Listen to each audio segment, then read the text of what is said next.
नमस्कार, times now Navbharat LIC housing finance limited studio में आपका स्वागत है। मैं आपके साथ अनुराग सिंह। आज सबसे बड़ी टक्कर में बात सैफुद्दीन सोज के बयान की करेंगे।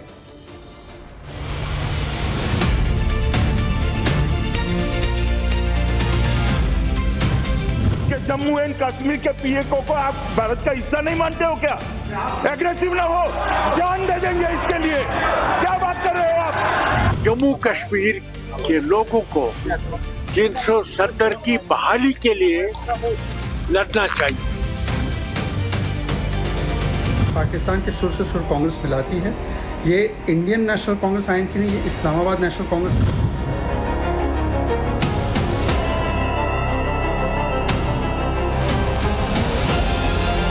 अपनी शर्त पर हमको दाखिली खुद मुख्तारी जो है जरूर रेस्टोर होनी चाहिए। क्या ये कांग्रेस पार्टी की आधिकारिक लाइन है?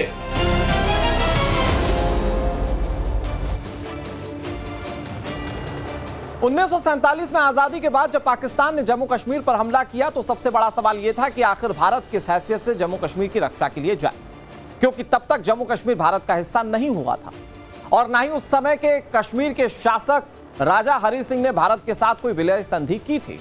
लेकिन जब कश्मीर हाथ से जाता दिखा तो भारत के साथ संधि हुई।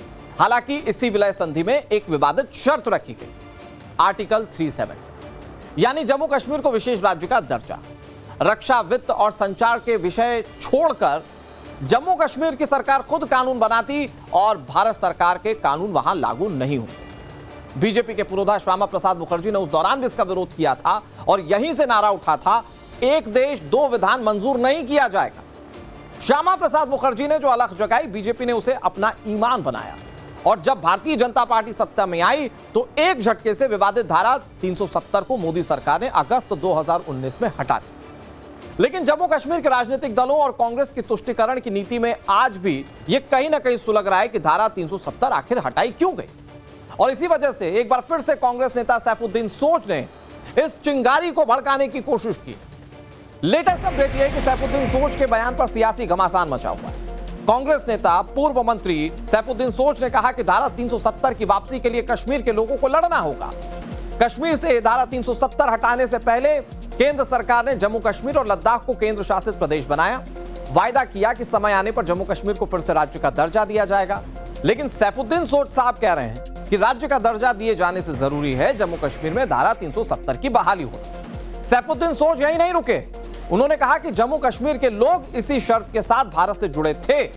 सैफुद्दीन सोज कांग्रेस पार्टी के नेता, पूर्व राज्यसभा सांसद, पूर्व मंत्री, क्या कह रहे हैं जरा सुनिए।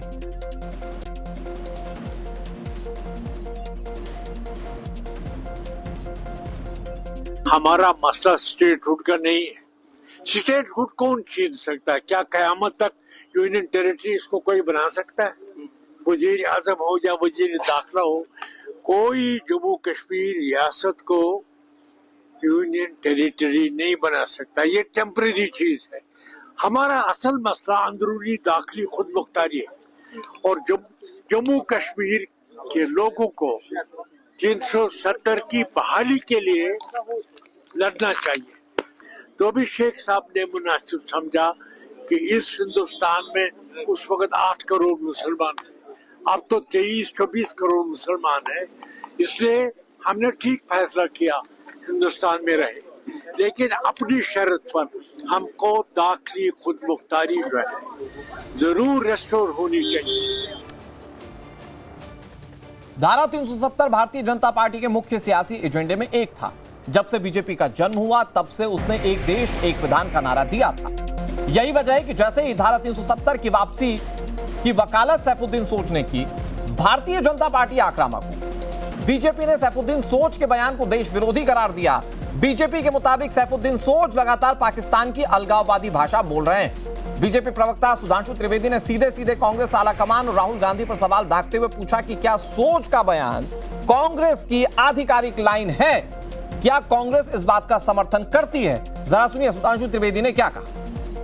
राहुल जी, सोनिया जी और खड़गे जी से पूछना चाहता हूं कि ये मुस्लिम बाहुल्य राज्य, मुस्लिम का भारत में रहना और संप्रभुता खुद मुख्तारी शब्द का प्रयोग किया गया है। सोवेनिटी, इंग्लिश में कहेंगे सोवेनिटी, हिंदी में कहेंगे संप्रभुता, उर्दू में कहेंगे खुद मुख्तारी। क्या यह कांग्रेस पार्टी की आधिकारिक लाइन है? क्योंकि इससे पूर्व भी सैफुद्दीन सोज साहब अपनी एक पुस्तक में मुशर्रफ के प्लान की आधार पर कश्मीर को भारत से अलग करने की वकालत भी कर चुके हैं। गड़े मुर्दे हैं, उनको उखाड़ा नहीं जा सकता।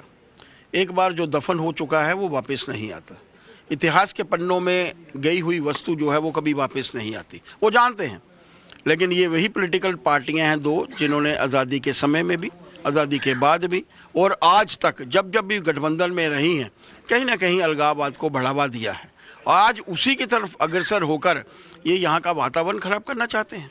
मुख्यमंत्री कहते हैं कि स्टेटहुड चाहिए, प्रधानमंत्री जी कहते हैं अभी उचित स्थिति नहीं है, इसमें कोई दो राय नहीं। नहीं, सोज साहब का कहना किसी हद तक सही है और मैं समझता हूँ कि भारत सरकार को उस पर विचार करना चाहिए, सोचना चाहिए। जहाँ तक स्टेटहुड देने की बात है वो अविलंब होना चाहिए, उसमें कोई देर नहीं होनी चाहिए, क्योंकि कश्मीर का जो मसला है या कश्मीर राज्य जो है वो बहुत सेंसिटिव है और वहाँ किसी ऐसी तरह की बात नहीं होनी चाहिए जिससे वहाँ के लोगों के अंदर एक बेइत्मीनानी पैदा हो या उनको लगे कि हमारे साथ नाइंसाफ़ी हो रही है।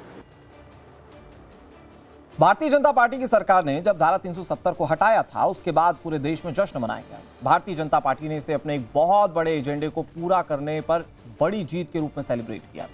लेकिन आज सैफुद्दीन सोज कह रहे 370 की वापसी होनी चाहिए। हमारे साथ सैफुद्दीन सोज जी खुद जुड़ गए हैं इस पर बातचीत करने के लिए।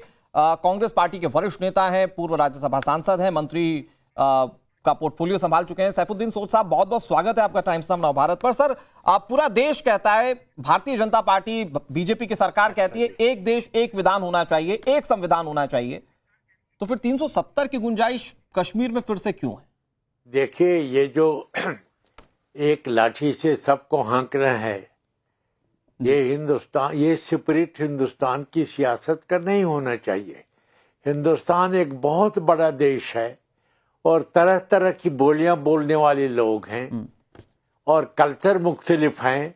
इनको एक लड़ी में पुरोना वो काफी कोशिश हुई और हमारा जो संविधान है हिंदुस्तान का, मैं इसको सलाम कहता हूं और इस कॉन्स्टिट्यूशन ने मुल्क को जोड़ के रखा है और मैं इसकी बड़ी कदर करता हूं दिल में। ये कहने के बाद मैं आपको कहूंगा, जिस तरह एक चमन होता है, गुलशन होता है, तरह तरह के फूल होते हैं, अगर आप एक ही किस्म के फूल वहां उगाएंगे वो बड़ा बोरिंग होगा। और चमन में मुख्तलिफ किस्म के फूल हैं और उस तरीके से वो चमन हो जाता है। तो हिंदुस्तान इसी के मुताबिक एक चमन है। सैफुद्दीन सर, मैं थोड़ा सा इस पर आपसे समझना चाहूंगा, मैं काउंटर क्वेश्चन नहीं कर रहा हूं, और हिंदुस्तान को कि असम में संस्कृति अलग है, मिजोरम में अलग है, उसके अलावा अगर आप साउथ में चले जाएंगे तो सबकी संस्कृति अलग है। क्या सभी राज्यों को अपना संविधान रखने का अधिकार है? तो आपने शुरू किया। हाँ, मैं कह रहा हूं सर, सबकी संस्कृति अलग है, सभी राज्यों की, क्या सबको अलग संविधान की इजाजत है? पहले आप अपनी बात करते हैं प्रोपेगेंडा, आप बात सुनते नहीं। अब अगर मुझे बुलाया, मेरी बात सुनिए। नहीं सर, प्लीज आप विस्तार से अपनी बात रखिए, मेरा सिर्फ सवाल था छोटा सा। कल भी रहूंगा। हिंदुस्तान के आईन को दिल से मानता हूं, सलाम कहता हूं। ये इसी आईन ने हिंदुस्तान को एकजुट रखा है, ये कामयाब आईन है।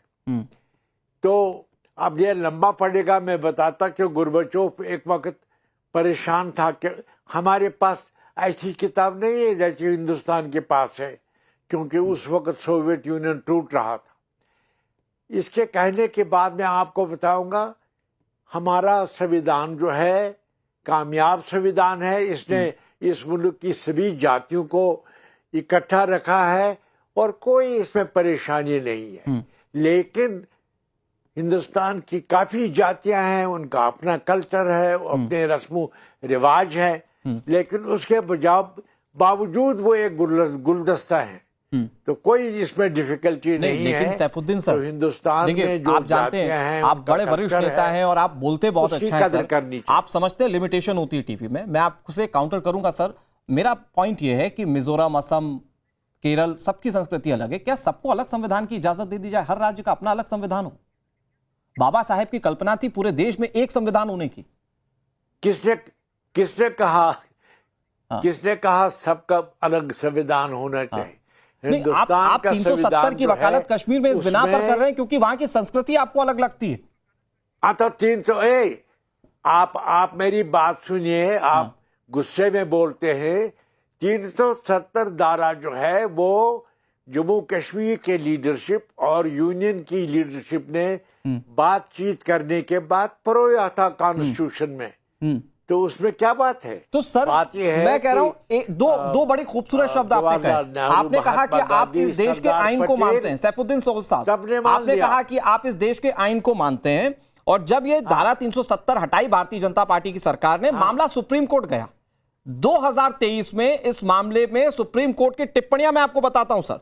उसमें कहा गया कि संविधान में ये इस बात की इजाजत थी सरकार को कि वो धारा 370 हटा सकते हैं क्योंकि ये टेम्पररी प्रोविजन था। क्योंकि आप देश के संविधान को मानते हैं तो आपको सुप्रीम कोर्ट को मानना पड़ेगा। ये टेम्पररी प्रावधान खुद सुप्रीम कोर्ट ने बताया था, और सुप्रीम कोर्ट की टिप्पणी थी कि स्थिति के हिसाब से अंतरिम व्यवस्था के रूप में 370 को जोड़ा गया था, जिसे भारत सरकार ने हटा दिया जब जरूरत लगी। सुनिए, सुप्रीम कोर्ट इस मुल्क की बहुत सबसे बड़ी अदालत है, लेकिन सुप्रीम कोर्ट से भी ऊपर एक अदालत है, वो अवामी अदालत है। अवामी अदालत से कोई चीज बड़ी नहीं होती। मैं आपको ये बताता हूँ, जम्मू कश्मीर के लोगों ने बहुत अच्छा फैसला किया। उन्होंने हिंदुस्तान के साथ इल्हाक किया, और मैं उन लोगों में हूँ जो दिल जान से हिंदुस्तान का आईन मानते हैं, इसको सलाम कहते हैं। उसके बावजूद मैं कहता हूँ हिंदुस्तान के आईन में इसकी गुंजाइश है कि हमको दाखिली खुदमुख्तारी मिले। दाखिली खुदमुख्तारी का मतलब है सैफुद्दीन सोज साहब, कैसे मामलात में देश का संसद इस बात की इजाजत दे चुका है 370 हटे। इसको आपने सुप्रीम कोर्ट में चैलेंज किया। सुप्रीम कोर्ट ने कहा कि 370 हटना वैधानिक है। तो आप लोग इसके वापस इंप्लीमेंटेशन की क्या प्रक्रिया सोचते हैं? आपका बयान भड़काऊ दिखता है सर, जब आप ये कहते हैं कि लोगों को अपनी लड़ाई खुद लड़नी होगी, तो ऐसा लगता है आप कश्मीर के लोगों को भड़का रहे हैं। अगर सुनेंगे तो तब बात समझ आएगी। Please sir. आप सुनते नहीं। मेरा मतलब है हिंदुस्तान के आईन को मानते हुए जम्मू कश्मीर के लोग उस आईन को मानते हैं। मैं तो उस आईन की कदर करता हूं। मैंने अभी कहा, मैं सलाम कहता हूं। ये आईन बहुत ही अच्छा आईन है, कामयाब हो गया है। हिंदुस्तान की तमाम जातियों के लोगों को आराम से रखा है। और ये कहने के बाद मैं कहता हूं कि अगर हमारी दाखिली खुदमुख्तारी है, जिसमें हम अपने मजहब, अपनी सकाफत, अपने कल्चर की हिफाजत करेंगे, तो उसे किसी और को मैं सैफुद्दीन सोज साहब, आप मुझसे बहुत वरिष्ठ हैं, मैं आपकी बात से डिसएग्री करता हूं। हमारे देश में जहां पर ये संविधान लागू है, सबको अपने संस्कृति, अपने कल्चर और धार्मिक स्वायत्ता है। पहली चीज तो ये सर। दूसरा, जब आप ये कहते हैं कि आपको अपनी लड़ाई खुद लड़नी होगी जम्मू कश्मीर के लोगों को 370 की बहाली के लिए, तो आप बोलना क्या चाहते हैं? वो कौन सी लड़ाई? आप देश के संसद से बना हुआ संविधान, उसको चैलेंज आप कोर्ट में कर सकते थे, आप कर चुके। संवैधानिक पीठ का फैसला था कि 370 हटाना वैधानिक है। अब कौन सी लड़ाई की बात कह रहे हैं सैफुद्दीन सोज साहब? आप गुस्से में बोलते हैं, गुस्से में अक्ल नहीं रहती है। मैं ये कहता हूं जम्मू कश्मीर के लोग डेमोक्रेटिकली, आराम से, पीसफुली, डेमोक्रेटिकली, किसी वायलेंस के बगैर अपना आइडिया यूनियन गवर्नमेंट को बताएंगे कि भाई हिंदुस्तान के आईन के अंदर हमारी दाखिली खुदमुख्तारी जो थी 370 में, वो बहाल होनी चाहिए। ये तो मैं डेमोक्रेटिक अपना राइट बताता हूँ। तो जब आप ये डेमोक्रेटिक राइट की बात करते हैं तो भारतीय जनता पार्टी कहती है सोच साहब कि आप पाकिस्तानी भाषा बोल रहे हैं। भारतीय जनता पार्टी के प्रवक्ता कह रहे हैं कि आप ये पाकिस्तान की भाषा बोल रहे हैं। तो बोल दे। आप अपनी पटरी आरएसएस के साथ मिलाना चाहते हैं तो आपको मैं थोड़ा रोकता हूं, आप मिलाइए पटरी। नहीं, मैं तो सर आपसे लेजिटिमेट सवाल पूछ रहा हूं। मैं हिंदुस्तान के आईन को मानता हूं, दाखिली खुदमुख्तारी को भी मानता हूं। सर, वही हिंदुस्तान का आईन तो इजाजत देता है इस बात का कि 370 हटे, वो सरकार ने हटा दिया। मैं तो उसी आइन के बिहाफ पर ये बात कह रहा हूं, और मामला सुप्रीम कोर्ट पर भी गया ना सर। और फिर मैं कह रहा हूं कि सर इस पूरे मामले को इस तौर पर जोड़कर दिखाया जाता है कि उधर पाकिस्तान नहीं चाहता था 370 हटे, इधर कांग्रेस पार्टी नहीं चाहती 370 हटे, तो ये दोनों लाइन एक है, ये बीजेपी बताने की कोशिश कर रही है। मेरे भाई, मेरे लिए बीजेपी, आपके लिए बीजेपी का हुक्म होगा, मैं बीजेपी को नहीं मानता। मेरे लिए कोई हुक्म नहीं है सर। सियासत गलत है, आरएसएस के साथ है। मेरे लिए कोई हुक्म नहीं है सर बीजेपी का। मैं ये स्वायत्त हूं आपसे सवाल पूछने के लिए। आरएसएस, आप अगर कश्मीर के लोगों के मन की आवाज की बात कर रहे हैं, तो भारत के लोगों के मन की आवाज को भी आपको सुनना पड़ेगा। और कश्मीर भारत से अलग नहीं है सर, वो हमेशा से भारत का हिस्सा है। और 370 हटा तो जश्न तो कश्मीर में भी मनाना सर। मेरे आप क्यों कश्मीरियों की बात कर रहे हैं? हम तो मेरे भाई, हम तो भारत का अटूट हिस्सा हैं, हाँ, और रहेंगे। उसके बावजूद मैं कहता हूं हिंदुस्तान के मुख्तलिफ इलाकों में मुख्तलिफ कल्चर है, उस कल्चर की हिफाजत होनी चाहिए। सर ये संविधान उस कल्चर की भरपूर हिफाजत करता है सर। आप बताइए संविधान से वो कल्चर कहां आप लोगों का रुइन हो रहा है, या कहां वो कल्चर खराब हो रहा है? आप मुझे ये बता दीजिए, आज जो भारत का संविधान है, इससे आप लोगों का कल्चर कहां खराब हो रहा है? आपका ख्याल है, आपके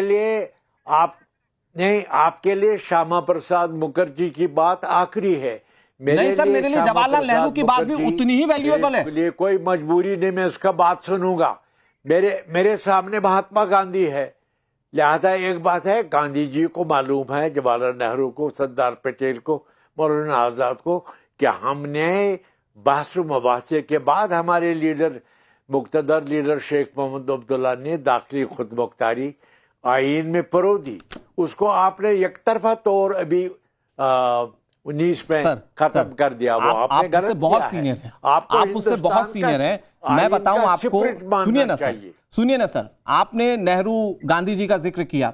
एक तो लोग ये सवाल पूछते हैं कि जब कोई हमारे पास हमसे मदद मांगने आया था तो ऐसी क्या मजबूरी थी कि तब पंडित जवाहरलाल नेहरू ने मदद के नाम पर भी सामने वालों की शर्त मान ली? लोग ये सवाल पूछते हैं एक तो। दूसरा ये कि उस वक्त भी टेम्पररी प्रावधान के रूप में इसे शामिल किया गया था सर। आप इसको कंसिडर क्यों नहीं कर रहे हैं 370 को? देखिए, मैं अर्ज करना चाहता हूं, जवाहरलाल नेहरू ने कोई गलती नहीं की, वो तो देशभक्त था, मेरे दिल में उसका बड़ा एहतराम है। महात्मा गांधी, सरदार पटेल, जवाहरलाल नेहरू, मौलाना आजाद, ये एक ही मतलब बड़ी लीडरशिप उन्होंने हिंदुस्तान को न सिर्फ आजाद किया बल्कि ये आइन भी दिया, और मैं आइन को सलाम कहता हूँ। इसी आइन में लिखा है कि जो पिछड़ी जातियां हैं, आदिवासी हैं, दूसरे लोग हैं, उनके कल्चर की हिफाजत होनी चाहिए।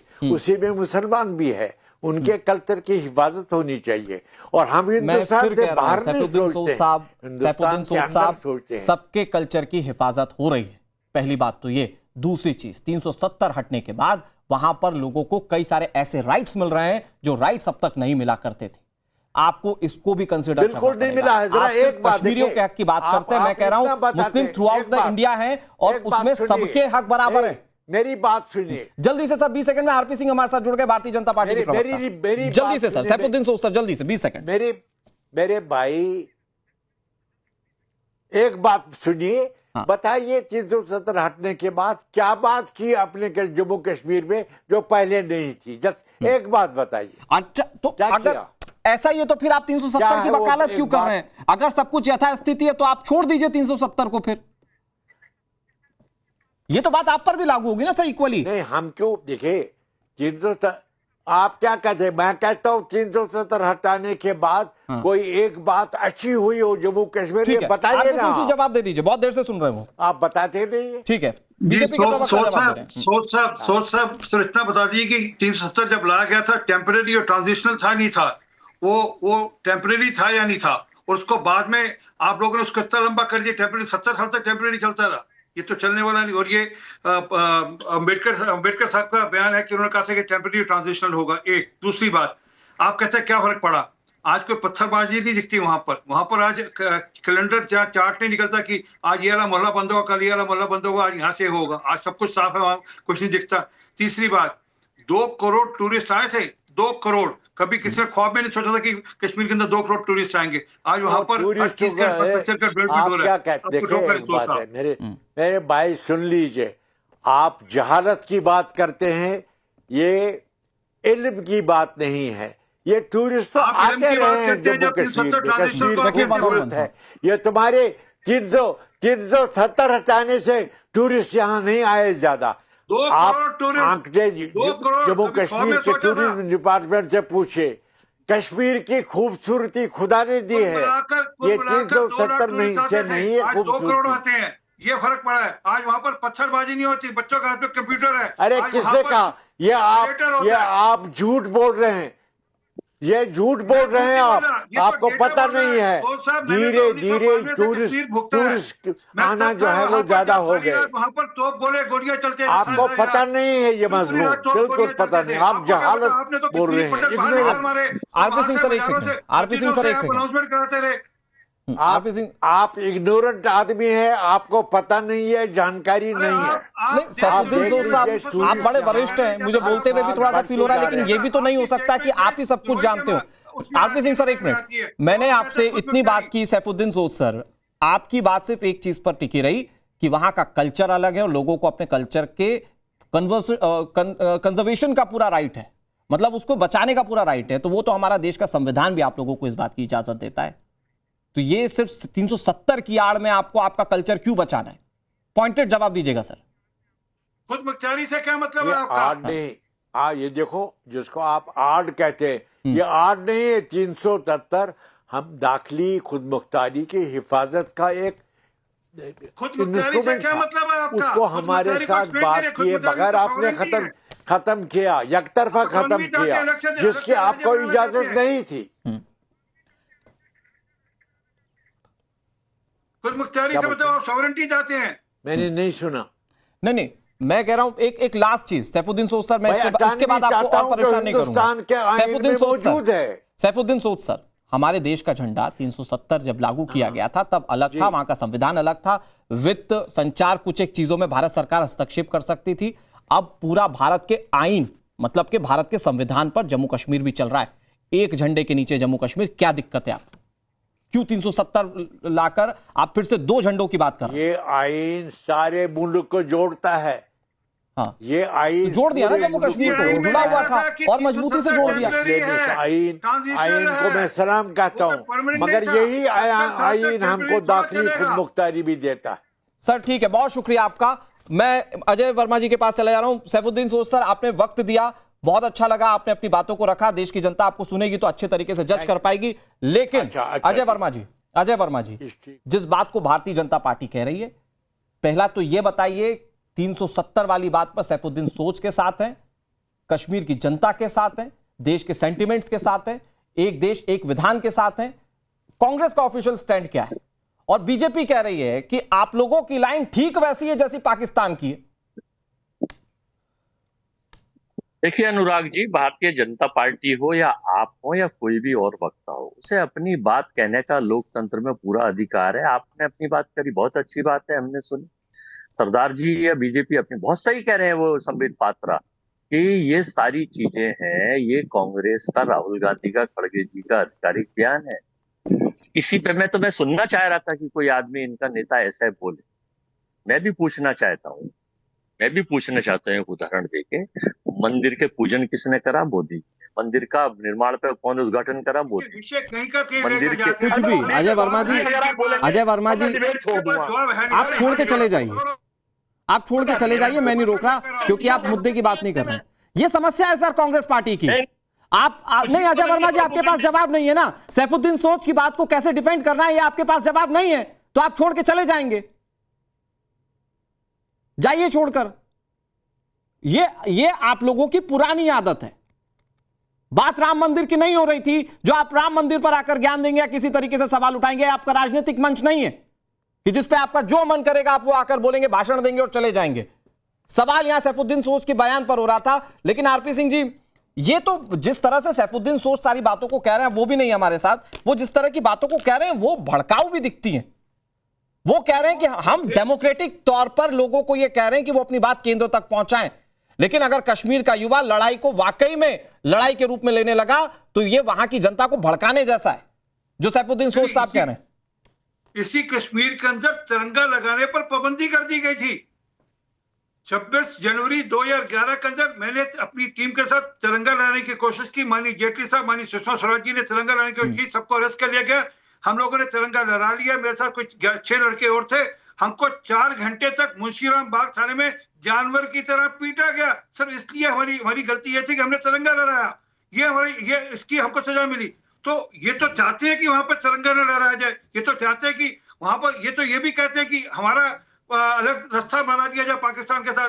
हमारा रास्ता, हमारे यहाँ पाकिस्तान की करेंसी चले, यहाँ तक यहाँ बात कहते रहे ये लोग तो कि कश्मीर के अंदर लेकिन एक छोटी सी चीज और, आरपी सिंह सर, मुझे लगता है कि जो ये बार बार दिखाने की कोशिश करते हैं इस तरह के बयानों से, ऐसा लगता है कि सत्ता में आए तो शायद ये कोशिश होगी 370 वापस को रिवाइव करने की। नहीं, इनके मैनिफेस्टो में था, 2019 के मैनिफेस्टो में था कांग्रेस पार्टी के, जिसमें उन्होंने स्पष्टता से लिखा।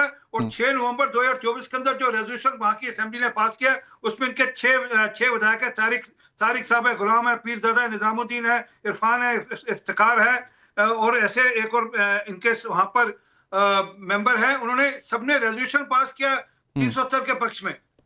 ये तो क्या कि संविधान से अपने को ऊपर मानते हैं। ये पार्लियामेंट में पास हुआ, ये सब पार्टियां कोर्ट गई।